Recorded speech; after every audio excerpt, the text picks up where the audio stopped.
The next thing, some time ago I went to a meeting, a Prague quadrennial, which strangely happens every 4 years. Happened 2 years ago, and we went there in order to get publicity for Showlight. And there were various little people making papers, as on here. And a man walked on stage and played a guitar, and a lady walked on stage and got some bedside lights out of a cardboard box to music and put them in again and went away. And they were called Dare to Light. And I thought, this is just the level for a Showlight audience. So, Dare to Light are developing training and education to help people like us who have who don't have a technical background understand the world of technology. So, all the way from Tallinn in Estonia, I give you Dare to Light.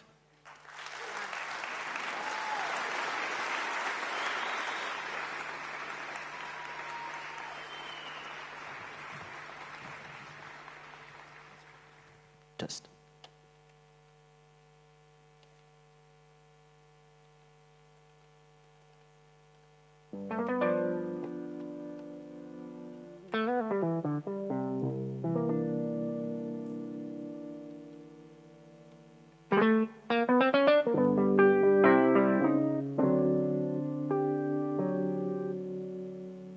Must be bronzer, warm lighting, a perfect color rendering,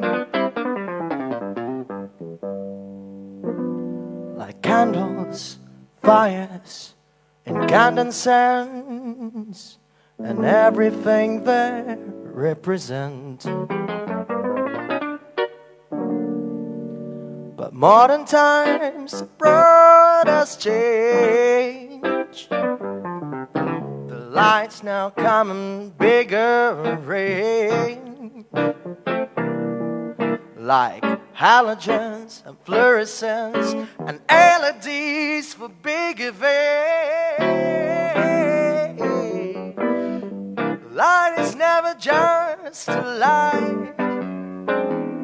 It shows the night and makes it look so very wrong or very right. Please do think before you flip that switch, 'cause it can either make it look so very poor or very, very rich.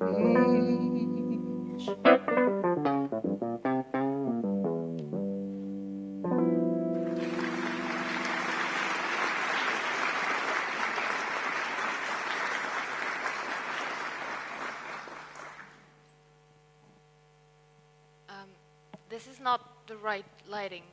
Bernie, we talked about this on Sunday. It needs to be big.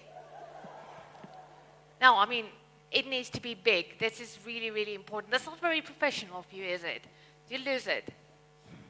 Look, I say it needs to be big, and you put all this light everywhere. Have you read the script? It needs to be big. Make it bigger. Oh, come on. This is important. It needs to be a very big lighting, you know. It's the beginning, and I come in and I go to kill the rabbit. And what is this sexy light? You make it look like I give flowers to the rabbit. We don't sex the rabbit. It's a family show. There's students in the audience.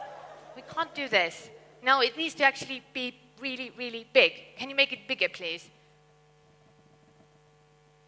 No, just scrap this. Just scrap everything. Make it.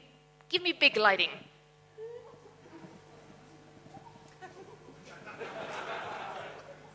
Okay. Okay, why not? Can you give a bit more, like add up to this, even bigger? Uh-huh. Okay, why not?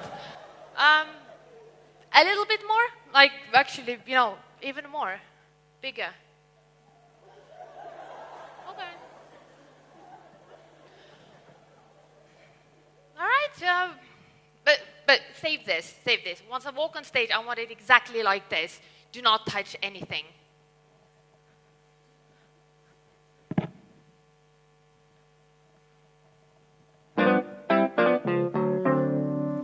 There are numbers written on the box.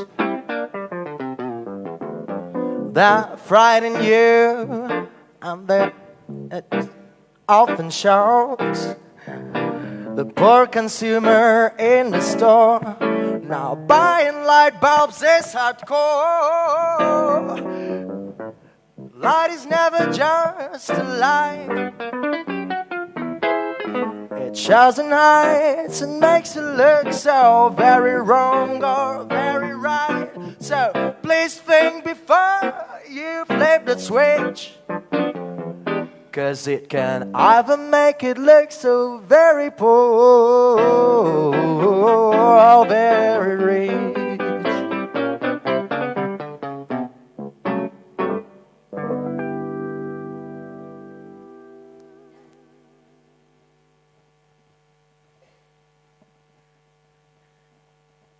Hi.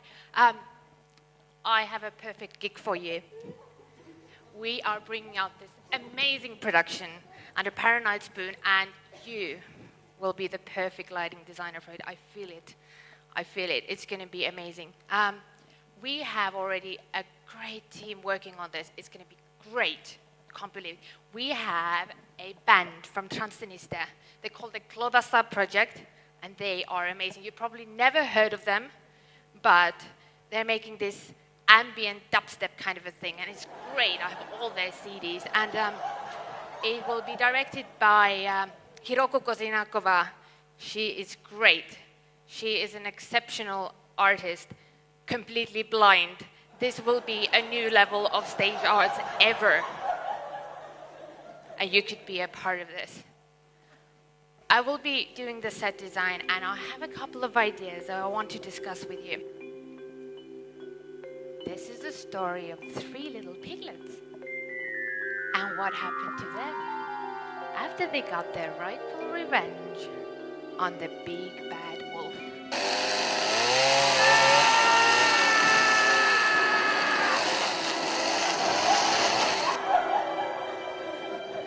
Inside the wolf's stomach, they found a fish, a little bit of hair, and a tiny golden key. Let's go find the door that this key opens so we can get all the riches the wolf has been stealing from the forest people, said the little piglet.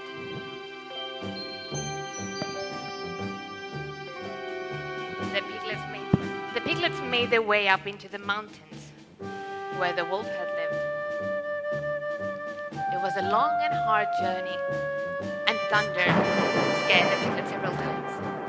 I mean, this needs to be like a really big effect. I once saw this on YouTube. They made this lightning bolts on stage. I think they had like 2 Tesla coils. It was really, really amazing. I think we should incorporate something like that in here.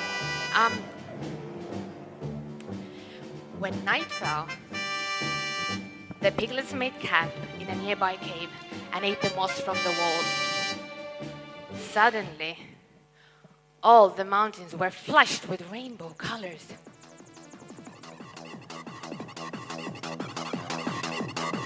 This must be some very special moss, said the little piglet. So this needs to be really psychedelic, and I was thinking that maybe we can project the pigs over the audience, so they're going to be flying around. I mean, maybe some holograms or something, and maybe they can shoot laser bolts out of their eyes, and look really angry. You know,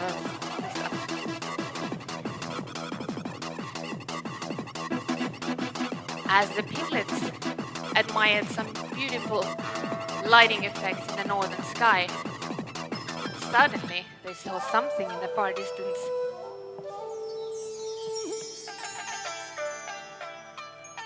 Is that the wall of China? Asked the little piglet. So this wall is going to be on stage from the very beginning, but maybe we cannot show it before, so it's going to be a surprise that this big wall suddenly, maybe we can kind of hide it with lights or, you know, something.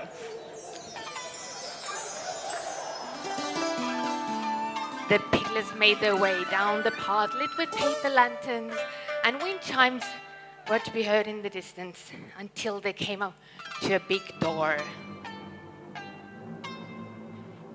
In front of the door, there was a dragon on guard. And the dragon is actually like a black plush toy, but maybe we can turn him pink. I mean, you can do colors with lights, right? Before you pass said the dragon. "You must pluck a hair from my tail and eat it." The piglets did as they were told, and they turned the key in the lock. The door opened, and they found themselves on an ice field. Wind was blowing snow into their ears, and their feet were cold on the slippery ice. Suddenly, a figure emerged from the darkness.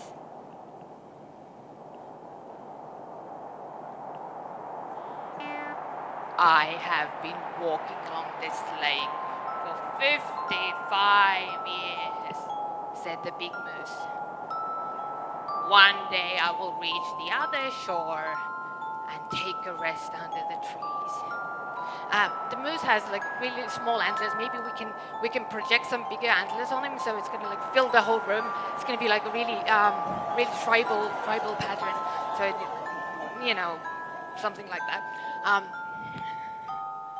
Are there any fish in this lake? Asked the little piglet who was getting hungry. "You don't want to know what's under this lake," said the big moose, and continued walking.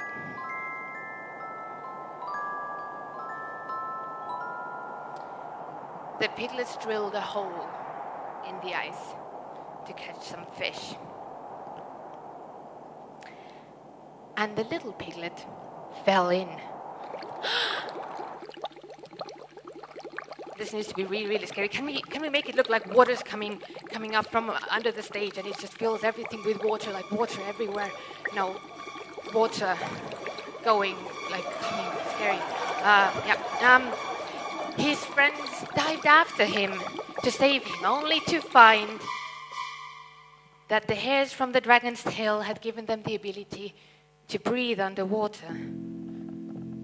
As they swam deeper, they found a beautiful orchard on the bottom of the lake, with fishes swimming around the tree trunks and mermaids playing around in the seaweeds.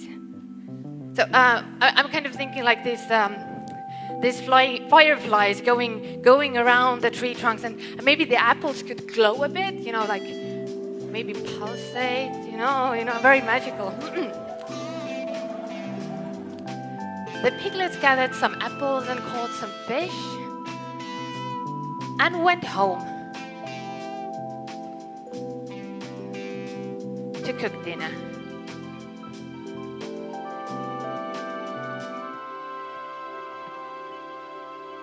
They ate some apple jam and fooled around with the mermaids until it was morning and time to go to work in the pig barn.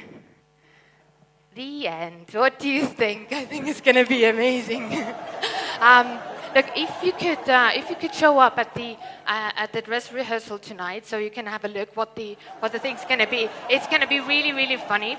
I mean, we rehearsed it. It's just like boom, boom, boom, boom, boom, everything amazing. And we can load in early tomorrow morning, like from 10, 11, maybe noon. I'm not really sure. The schedules are a bit, there's some lights in the theater that we can use. I'm sure most of them work. And what else? We really don't have a budget for this performance, but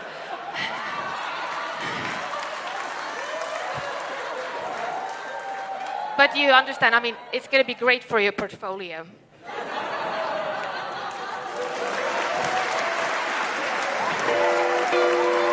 Light is never just a light.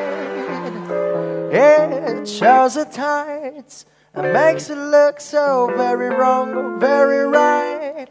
Please think before you flip the switch, 'cause it can either make it look so very poor or very rich.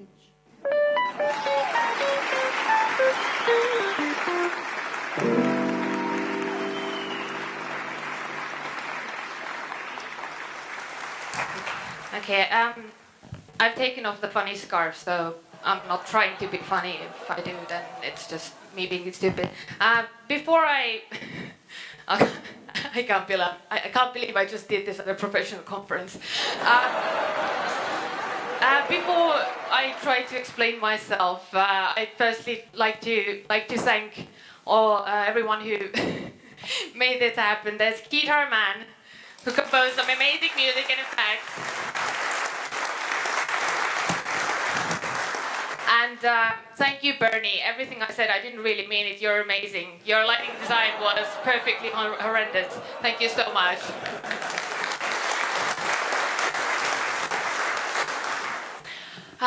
Okay. I'll start from the beginning. My name is Johanna, and I'm a lighting designer. 3 years ago, I went through an artistic crisis. I had been in the field for 5 years, and it was this kind of a moment where all the collaborators and clients seemed to be something that I called a stupid idiot back then. However, there was a unfortunate case of a friend who seemed to make sense to me. I have completely changed my mind by now, but something very, very important and interesting came from our collaboration. Tom, are you somewhere here? You're supposed to come on stage now. I'm behind you. Thank you. Come stand next to me instead. This is Tom, and currently we share a company that's called Dare to Light, that's written in your programs. Okay, hello. My name is Thomas, and I'm not a lighting designer, but I have other confessions that I work in the field of education, and my specialty is designing the learning process with experts. And you can't stand in the light yet. Yes. Yeah.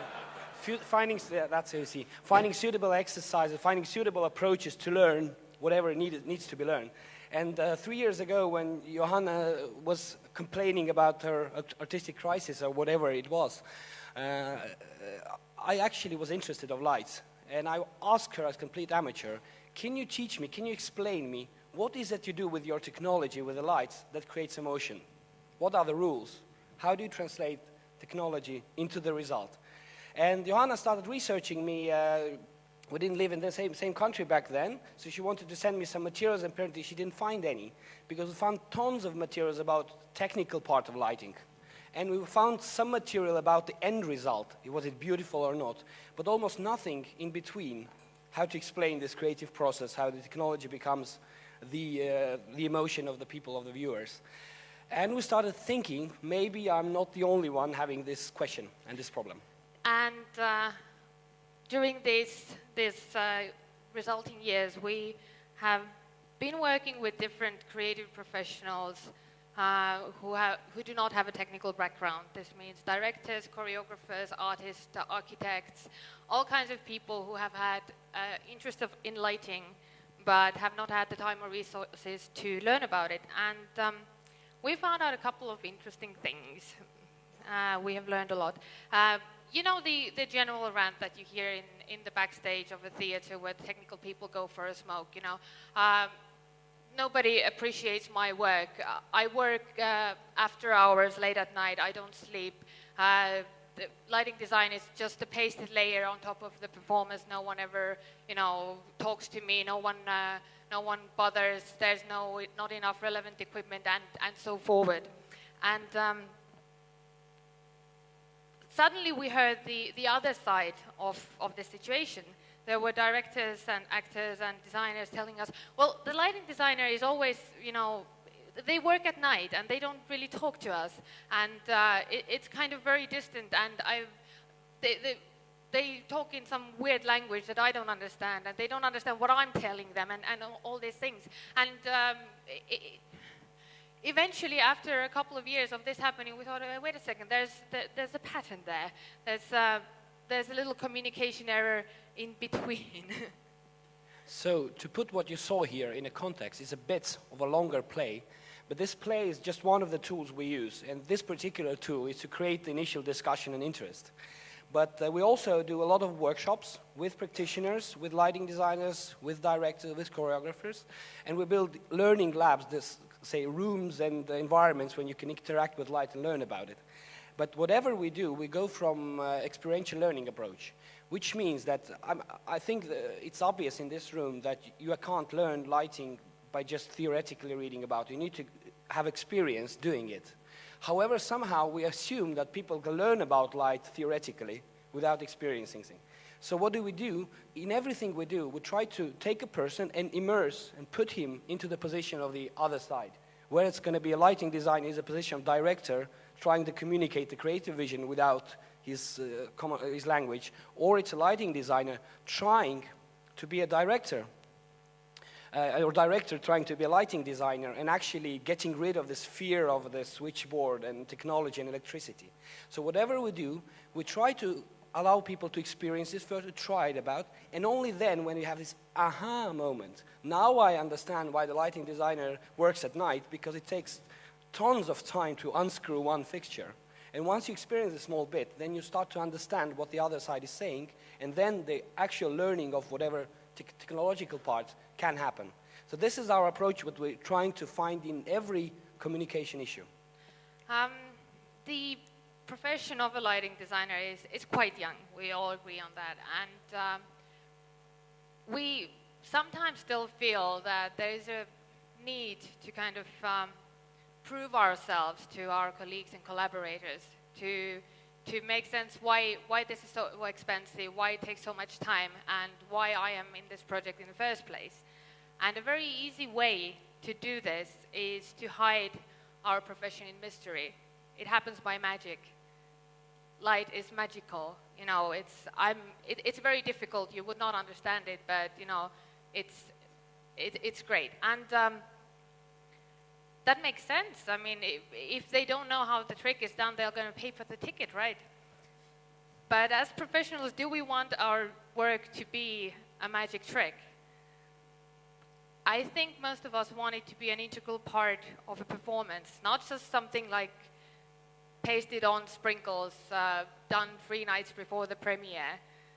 And I also know that a lot of people really, really enjoy learning how the magic is done. So we've been on this amazing event for Showlight for 3 days now, keeping our ears open. It's an amazing event in the terms that everyone is open to discussion, to talking, and we learned a lot. And for me, from an educational point of view, a lot of the speeches I've heard here sound exactly like what we're talking about now, the lighting designer directors. The clients don't understand what technology is all about. We do give them information, but they don't read it. Somehow they make decisions, purchasing decisions, on some kind of mysterious reasons that we don't understand. And if you change the words, you will hear exactly the same pattern. So we've been walking around having discussions here, trying to understand whether the experiential learning approach that we work quite successfully in universities and with practitioners in theaters and architecture actually could work in a wider field for the industry to change this, to remove these barriers of the decision makers not understanding what this industry is all about and what are the choices. And actually those who create these choices, lighting designers and manufacturers, would actually understand this everyday experience of the decision making of project manager. Thank you ever so much, Dare to Light.